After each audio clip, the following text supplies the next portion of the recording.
김민재 비판, 투엘 감독, 미넨 선수단과 충돌, 선수 차별한다. 결국 에이스 이적설까지 떴다. 토마스 투엘, 50, 감독의 바이에른 뮌헨, 독일, 이 흔들리고 있다.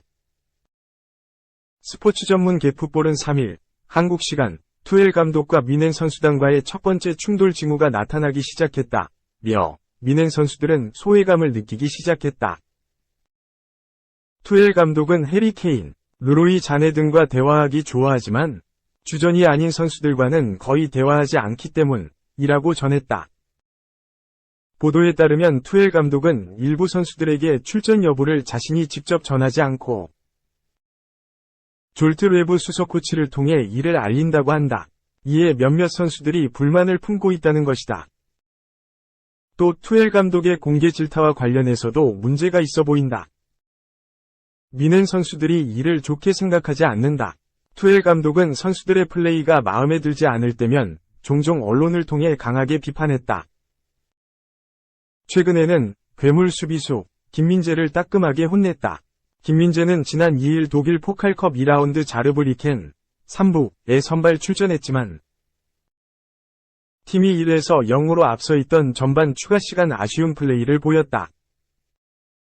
수비진에서 공을 잡은 김민재는 앞에 있던 동료 미드필더 프란스 크레치히에게 패스했지만 크레치히와 상대 수비가 바짝 붙어 있었던 탓에 공을 빼앗겼다. 김민재의 선택이 아쉬웠다. 자르브리켄은 곧바로 역습을 시도했고 이것이 실점으로 이어졌다. 뮌헨은 후반 추가 시간 결승골까지 얻어맞아 1에서 2 충격패를 당했다. 독일 최강팀 뮌헨이 3부 리그 팀에 패하는 믿을 수 없는 이변이 일어났다. 투엘 감독은 경기 후 압박을 당하고 있던 크레치히에게 패스를 준 것은 좋지 않았다며 김민재 플레이를 지적했다. 당시 독일 매체 스폭스는 투엘 감독이 김민재의 실수를 비판했다며 김민재는 뮌헨이 컵대회에서 탈락하는데 결정적인 원인이 됐다. 엉성한 패스를 했고 이는 뮌헨 첫 실점의 시작이었다고 주목했다. 투엘 감독은 이전 소속팀에서도 직설적인 화법, 자기 뜻을 굽히지 않는 강인한 성격의 선수들, 경영진과 마찰을 겪은 바 있다. 이로 인해 투엘 감독은 여러 차례 계약 기간을 채우지 못하고 팀을 떠나야 했다. 뮌헨에서도 비슷한 문제가 발생했다. 앞서 투엘 감독이 뮌헨 선수층이 두텁지 않다고 공개적으로 불평했다. 이에 울리 헤네스 뮌헨 명예회장은 뮌헨 벤치에는 각국의 대표팀 선수들이 앉아있다. 절대 빈약한 스쿼드가 아니다. 투엘 감독이 현명하지 못한 언행을 했다고 비판했다. 공개 비판은 선수들이 자극을 받는다는 장점도 있지만 감독과 선수단 사이가 멀어질 수 있는 불안 요소가 될 수 있다. 이미 몇몇 뮌헨 선수들도 불만을 품은 것으로 보인다. 개풋볼은 투엘 감독의 공개 비판은 유슈아 키미히, 뮌헨이 좋은 반응을 얻지 못했다. 투엘 감독은 라커룸에서 더 이상 선수들의 신임을 잃지 않기 위해 조심해야 한다고 강조했다. 공교롭게도 뮌헨 에이스 키미히는 최근 스페인 바르셀로나 이적설이 강하게 돌고 있다.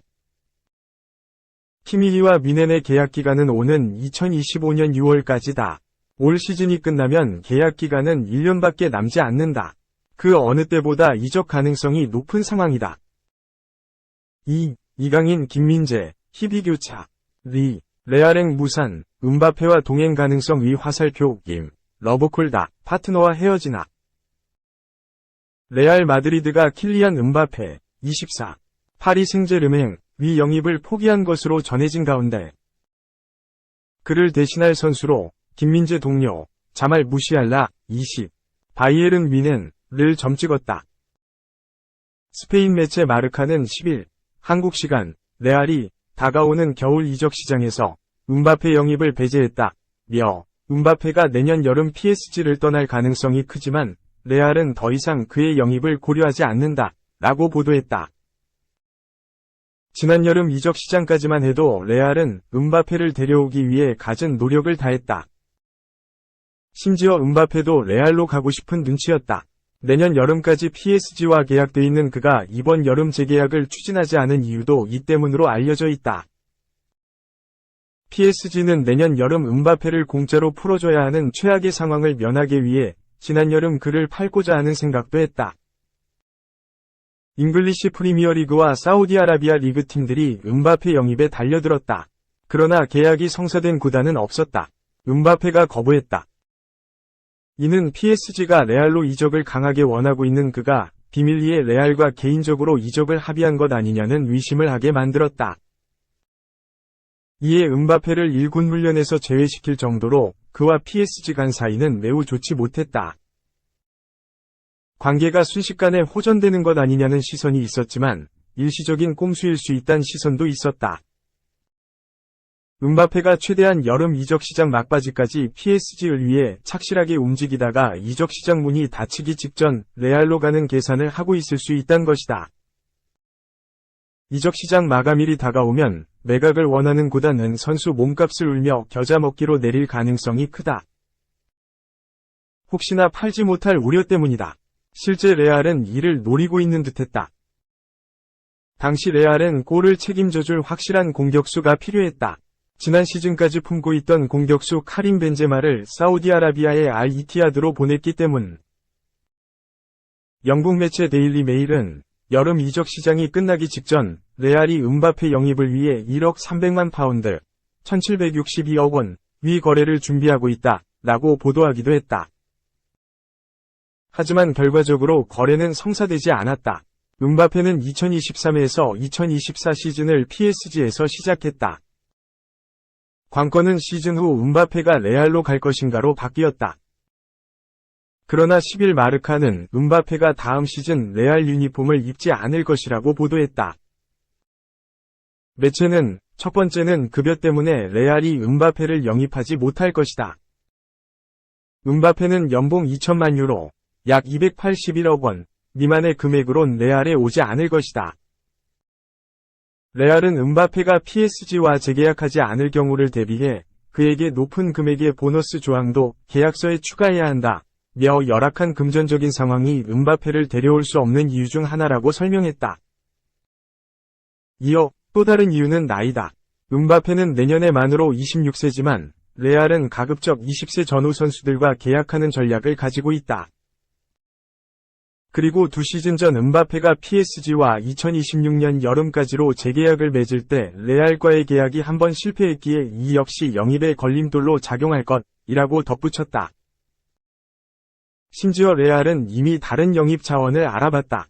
프랑스 매체 르십스포츠는 10일 레알은 미넨의 공격형 미드필더 자말 무시알라를 주목하고 있다 라고 알렸다. 그는 올 시즌 직전 미넨으로 건너간 철기둥 김민재의 동료다. 2003년생 무시알라는 개인기, 기본기, 패스, 슈팅 능력을 고루 갖춘 선수다. 사우스햄튼 물결표 첼시 물결표 미넨 유스를 거쳐 2020년 미넨 1군 무대를 밟았다. 그는 지난 시즌 분데스리가 33경기에서 12골 10도움을 기록, 미넨의 극적인 리그 우승에 크게 일조했다. 이번 시즌 초반엔 부상과 토마스 투엘 감독의 로테이션 가동 여파로 출전 시간이 다소 줄었지만 리그 7경기에서 2골 2도움을 기록 중이다. 무시알라는 미넨과 2026년까지 계약돼 있다. 슬슬 재계약 이야기가 오갈 타이밍이다.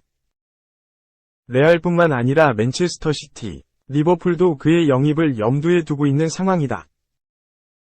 이제 막 김민재와 공수에서 합을 맞추기 시작한 그는 음바페를 대신할 자원으로 거론되며 벌써 이적 시장 하가이로 떠오르고 있다. 르십스포츠는 미넨은 무시알라의 영입을 원한다는 구단들의 입장을 듣고 있지 않다 면서 이미 계약 연장을 위한 움직임에 들어갔다. 20세의 무시알라를 지키기 위해 총력을 다할 예정이다. 하지만 무시알라가 재계약에 도장을 찍을지는 지켜봐야 한다 라고 전했다. 3. 1. 에이스 어디까지 추락하나. 이적한 팀에서 주전 밀려 벤치로 전락. 라치오는 8일 한국 시간 이탈리아 로마의 스타디오 올림피코에서 열린 유럽축구연맹 우에파 챔피언스리그 UCL 그룹 스테이지 2조 4라운드 페이노르트와의 경기에서 1에서 0 승리를 기록하며 조 2위로 올라섰다. 이 경기에서 카마다 다이치가 오랜만에 선발로 출전했지만 65%의 패스 성공률, 가로채기 1회, 리커버리 1회를 기록하며 스카이 스포츠 기준 평점 5점으로 단독 최하점을 받았다.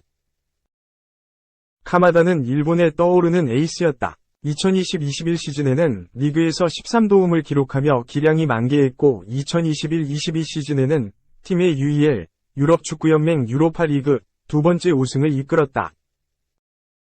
분위기는 꺼지지 않았다. 저번 시즌 독일 분데스리가의 아인트라흐트 프랑크푸르트에서 전반기에 몰아치며 독일 매체 키커가 평가하는 키커 랑리스트에서 공격형 미드필더 1등을 차지했다.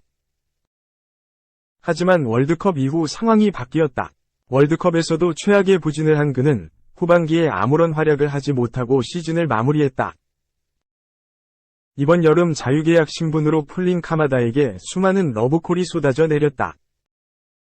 같은 분데스리가 팀인 도르트문트와 레버쿠젠이 1차적으로 관심이 있었으며 벤피카와 AC 밀란이 2차적으로 관심을 보였다. 이적이 빠르게 이어지는 것 같았다. 유럽 이적 전문가인 파브리시오 로마노는 AC 밀란이 카마다 다이치 영입에 성공했다.